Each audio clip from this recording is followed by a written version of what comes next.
अक्सर ऐसा होता है कि हर बड़ी कामयाबी के पीछे एक बड़ी नाकामी की कहानी छिपी होती है। आज हम भारत के स्पेस प्रोग्राम की एक ऐसी ही कहानी में गोता लगाएंगे, SLV-3 की कहानी, जो एक दिल तोड़ने वाली हार से शुरू हुई और एक ऐतिहासिक जीत पर जाकर खत्म हुई। जरा सोचिए, सालों की मेहनत, हजारों वैज्ञानिकों की उम्मीदें, और फिर पलक झपकते ही सब कुछ बंगाल की खाड़ी में समा गया। हमारी कहानी की शुरुआत यहीं से होती है, उस पल से जब एक बहुत बड़ा सपना टूटने की कगार पर था।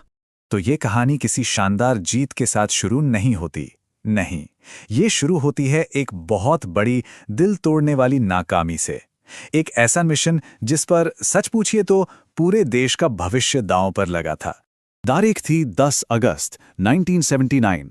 भारत अपना पहला सैटेलाइट लॉन्च व्हीकल यानी SLV-3 लॉन्च करने के लिए कह सकते हैं कि पूरी तरह तैयार था। ये वो दिन था, वो पल था, जब सालों की जी तोड़ मेहनत का इम्तिहान होना था। सब कुछ प्लान के मुताबिक चल रहा था। काउंटडाउन शुरू हुआ, सब कुछ एकदम नॉर्मल लग रहा था।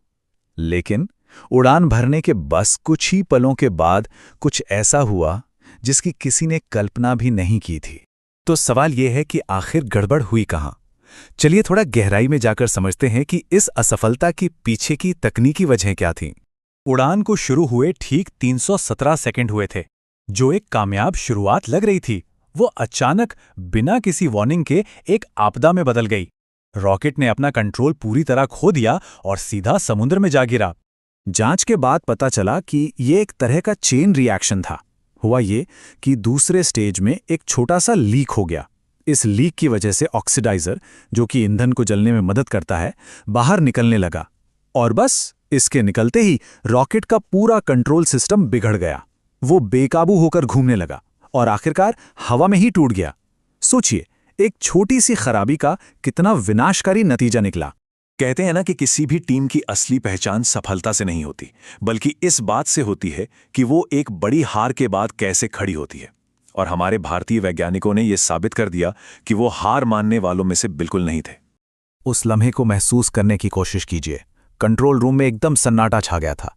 जो चेहरे कुछ मिनट पहले तक उम्मीद और मुस्कान से भरे थे, वो एकदम पत्थर जैसे हो गए थे। सालों की मेहनत उनकी आंखों के ठीक सामने पानी में मिल गई थी। माहौल में बस निराशा और दुख था। लेकिन यहीं पर एक अच्छे लीडर की पहचान होती है ना? उस समय के जो सीनियर साइंटिस्ट थे, उन्होंने आगे आकर असफलता की जिम्मेदारी खुद पढ़ ली। उन्होंने अपनी टीम को टूटने नहीं दिया, उनका हौसला बढ़ाया, और इसी एक कदम ने निराशा को एक जबरदस्त संकल्प में बदल दिया। इस नाकामी के बाद जो अगला एक साल था,